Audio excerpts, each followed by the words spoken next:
देती है। गुड़िया बेटी, बारिशों का मौसम आने वाला है। मैं ये दाना बारिशों के मौसम के लिए जमा कर रही हूँ। जब बाहर तेज बारिश होगी तो जंगल से दाना नहीं मिलेगा और फिर हम हमारा जमा किया हुआ दाना खा लेंगे। मम्मा, आपने ये सब कहाँ से सीखा? गुड़िया बेटी, मैंने ये सब आपकी नानों से सीखा था। सूखे के मौसम में आपकी नानों बारिश के दिनों के लिए दाना जमा कर लिया करती थी। मम्मा, क्या आप भी नानों की मदद करती थी? हाँ, क्यों नहीं। मैं तो अपनी माँ के साथ पूरे जंगल में घूमा करती थी। मैं दाना लाती थी, मैं मीठा फल लाती थी। कभी कभी तो मैं माँ के साथ घर बनाने में भी मदद किया करती थी। एक शाम रानू चिड़िया और उसकी बेटी गुड़िया चिड़िया नदी पर पानी पीने गई हुई थी। चिड़िया का पड़ोसी कालू कौवा रानू चिड़िया को जाते हुए देख लेता है। चिड़िया तो नदी पर पानी पीने चली गई, मैं जल्दी से जाकर चिड़िया का दाना खा लेता हूँ। कालू कौवा, जो हमेशा चोरी का दाना खाता था, चिड़िया के घर में जाता है। घोंसले के पास गेहूं की एक बाली पड़ी थी। कालू कौवा गेहूं की बाली उठाकर वहां से भागने ही वाला था कि रानू चिड़िया और उसकी बेटी गुड़िया आ जाती हैं। कालू कौवा जल्दी से मटके के पीछे छुप जाता है। मम्मा मम्मा, मैंने यहाँ घोंसले के पास गेहूं की एक बाली रखी थी। किसी चोर ने मेरा दाना चुरा लिया। हाँ गुड़िया बेटी, गेहूं की बाली तो है, सोने के लिए रात होती है। गुड़िया उठती है और अपनी मम्मा के साथ दाना लेने चली जाती है। दोनों कौवे पेड़ के पीछे छुपे हुए इसी पल का इंतजार कर रहे थे। वो दोनों उड़ते हैं और चिड़िया के घर में आ जाते हैं। ये रहा कालू, ये रहा वो मटका जिसमें चिड़िया ने दाना छुपाया हुआ है। गोरी, चिड़िया वापस भी आ सकती है, जल्दी से ये मटका उठाओ और हम यहाँ से भाग जाएं। गोरी कौवी चिड़िया का मटका उठा लेती है।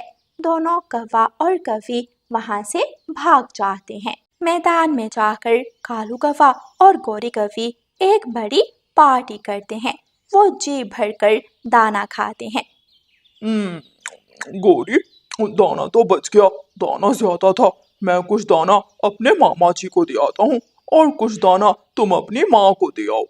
हाँ कालू, माँ भी दाना खा लेगी और इसी बहाने मैं अपनी माँ से भी मिल आऊंगी। गोरी कौवी आधा दाना लेकर अपनी माँ की तरफ चली जाती है और आधा दाना लेकर कालू कौवा अपने मामा जी को देने चला जाता है। माँ बहुत मेहनत से कमा कर लाया था मेरा कालू ये दाना, मैंने सोचा अपनी माँ को भी दे आती हूँ। बहुत अच्छा हुआ गोरी बेटी, जो कालू अब मेहनत करने लगा। पहले तो हर वक्त घर में ही सोया रहता था। नहीं नहीं माँ, अब तो पूरे जंगल के पक्षी कालू पर गर्व करते हैं। दिन रात काम करता है, दिन रात दाना कमा कर लाता है कालू जी। खाओ खाओ मामा जी, खाकर बताओ इस दाने का स्वाद कैसा है। मेहनत से कमा कर लाया हूँ। मैं जंगल गया, मैं मैदान में गया, वहां पर चील बैठी थी। मैं चील की चोंच से दाना छीन कर लाया हूँ मामा जी। मामा जी पता है, कांटेदार पेड़ से मैंने एक फल भी तोड़ा था। कालू कौवा अपने मामा जी के पास बैठा अपनी बढ़ाइयाँ कर रहा था। गुड़िया बेटी, हम लुट गए, हम बर्बाद हो गए। हमारा दाना, हमारा सारा दाना कोई चोरी करके ले गया। ये दाना तो हमने बारिशों के लिए जमा किया था। मम्मा चुप कर जाए, शांत हो जाए, आप तो रोने लगी।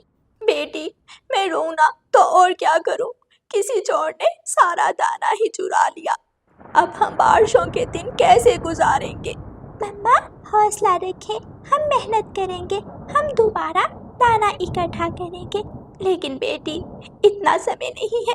देखो आसमान पर काले बादल छाए हुए हैं, ना जाने कब बारिश शुरू हो जाए। थोड़ी देर बाद दोनों माँ बेटी एक नई उम्मीद और हौसले के साथ अपना दाना ढूंढने निकलती हैं। लेकिन रास्ते में ही बारिश शुरू हो जाती है। वही हुआ जिसका मुझे डर था। गुड़िया बेटी, बारिश शुरू हो गई, अब हम क्या करें? मम्मा बारिश में तो दाना नहीं मिलेगा, चलो हम गुफा में जाकर छुप जाती हैं। मम्मा चिड़िया और उसकी बेटी गुड़िया चिड़िया बारिश से बचने के लिए गुफा में चली जाती हैं। अचानक गुड़िया की नज़र गुफा के एक कोने में जाती है जहाँ एक तरबूज की बेल थी। मम्मा मम्मा देखे देखे, वहाँ कोने में तरबूज की बेल है और उस पर मीठे लाल तरबूज लगे हुए हैं। मम्मा चिड़िया तरबूज देखकर बहुत खुश होती है। दोनों माँ बेटी बेल के पास जाती हैं। मम्मा चिड़िया अपनी चोंच मार मार कर एक तरबूज तोड़ती है जो अंदर से पूरी तरह पका हुआ और लाल था। गुड़िया बेटी, ये तो हमें खजाना मिल गया, अब हम फल खाएंगे, मीठे मीठे फल। थोड़ी देर बाद बारिश रुक जाती है। रानू चिड़िया तरबूज उठाती है और अपने घर चली जाती है। चिड़िया, मैं बहुत भूखी हूँ, मुझे थोड़ा सा तरबूज दे दो, मेरे बच्चे भी बहुत भूखे हैं। ठीक है बुलबुल बहन, ये ले, ये तरबूज आप अपने घर ले जाएं। चिड़िया के पास तरबूज देखकर तोता भी वहाँ आ जाता है। चिड़िया चिड़िया, क्या थोड़ा तरबूज मुझे भी मिलेगा? मैं भी भूखा हूँ। क्यों नहीं तोते भैया, आप भी आए, आप भी मीठा तरबूज खाएं, अपने बच्चों के लिए भी ले जाएं। बाकी का सारा तरबूज मम्मा चिड़िया पक्षियों में बांट देती है और अपनी बेटी के साथ अपने घर चली जाती है। मम्मा, आपने तो सारा तरबूज ही बांट दिया, ना जाने बारिशें कितने दिन रहेंगी, अब हम क्या खाएंगी? बेटी, वो मजबूर थे, वो पक्षी भूखे थे, हमने मजबूर और भूखे पक्षियों की मदद की है, ऊपर वाला हमारी मदद ज़रूर करेगा। कालू कौवा और गौरी कौवी, जिन्होंने रानू चिड़िया का दाने से भरा हुआ मटका चुराया था, अब उनके पास खाने को कुछ भी नहीं था। कालू जी, अभी तो बारिश रुकी हुई है, चलो जल्दी से अपना दाना ढूंढ लाएं, ऐसा ना हो कि बारिश दोबारा शुरू हो जाए। आसमान पर गहरे बादल हैं, ना जाने कब बारिश दोबारा शुरू हो जाए। चलो गौरी, जल्दी चलो, हम दाना ढूंढ लाते हैं। दोनों पति पत्नी अपने घर से निकलते हैं। तोते के पास तरबूज देखकर गौरी कौवी और कालू कौवा तोते के पास जाते हैं। तोते तोते, तुमने ये तरबूज कहाँ से लिया है? रानू चिड़िया ने सबको तरबूज दिया, बुलबुल को तरबूज दिया और मुझे भी तरबूज दिया। कबूतर भी रानू चिड़िया से तरबूज लेकर गया है। जाओ जल्दी जाओ, तुम भी रानू चिड़िया से जाकर तरबूज ले लो। ये सुनकर कौवा और कौवी जल्दी से उड़ते हैं और रानू चिड़िया के पास पहुंच जाते हैं। चिड़िया चिड़िया, बारिश शुरू होने वाली है, लेकिन हम अभी तक भूखे हैं, हमें भी थोड़ा सा तरबूज दे दो। माफ़ करना कौवी और कौवी, जो तरबूज मैं लाई थी वो तो ख़त्म हो गया। अच्छा ठीक है, मैं तुम्हें कल तरबूज ला दूंगी। दूसरे दिन जैसे ही रानू चिड़िया अपने घर से निकलती है, कालू कौवा और गौरी कौवी चिड़िया के पीछे लग जाते हैं।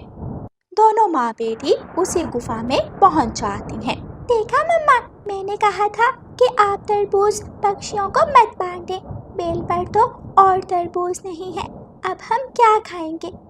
आसमान पर बादल जोर से गरजता है और तेज बारिश शुरू हो जाती है। लो, बारिश भी शुरू हो गई। मम्मा, अब हम क्या करेंगे? बाहर से दाना भी नहीं मिलेगा। रानू चिड़िया, चिंता मत करो, मेरे तरबूज कभी ख़त्म नहीं होंगे, क्योंकि मैं एक जादुई बेल हूँ, इसीलिए तो मैं पत्थर में उगी हुई हूँ। मम्मा मम्मा, ये आवाज़ कहाँ से आई? गुड़िया, ये तो तरबूज की बेल बोल रही है, वो जादुई बेल है, हमें बुला रही है। दोनों माँ बेटी जादुई बेल के पास जाती हैं। बेल से एक तेज़ रोशनी निकलती है और एक बड़ा सा तरबूज बेल पर लग जाता है। चिड़िया रानी, मैं बड़ा तरबूज अंदर से पूरी तरह पका हुआ हूँ, आप मुझे खा सकती हैं, मुझे अपना भोजन बना सकती हैं। चिड़िया बहुत खुश होती है और वो तरबूज लेकर अपने घर की तरफ उड़ती है। गुफा के बाहर कौवा और कौवी छुपकर देख रहे थे। जैसे ही रानू चिड़िया गुफा से जाती है, कौवा और कौवी गुफा में पहुंच जाते हैं। हाँ कालू, देखो देखो, यही है वो तरबूज की बेल, जिस बेल से चिड़िया तरबूज तोड़ कर ले गई है। कौवी और कौवी, मैं एक जादुई बेल हूँ, मैं साधारण बेल नहीं हूँ। अगर तुम्हारे दिल में लालच नहीं और तुम अच्छे, मेहनती और ईमानदार पक्षी हो, तो मैं तुम्हें तरबूज जरूर, बड़े लालची हो तुम, मैं सब जानती हूँ। चोर हो तुम दोनों ने चिड़िया का दाना चोरी किया था, इसलिए तुम्हें सजा जरूर मिलेगी। कौवा और कवि शाम तक और फिर पूरी रात उसी जादुई बेल में जकड़े रहते हैं। गोरी और कालू कौवा रो रहे थे और अपने किए पर पछता रहे थे। कालू, अगर हम भी चिड़िया की तरह मेहनती और अच्छे पक्षी होते तो आज तरबूज की बेल हमें यूं सजा ना देती। हाँ गोरी, हमने जब जब भी लालच किया, जब जब चोरी की, हमें सजा जरूर मिली। मैंने सोचा है अब हम सुधर जाएंगे और हमेशा अच्छे काम करेंगे। जैसे ही कालू कौवा ऐसे कहता है, तरबूज की बेल दोनों कौवों को छोड़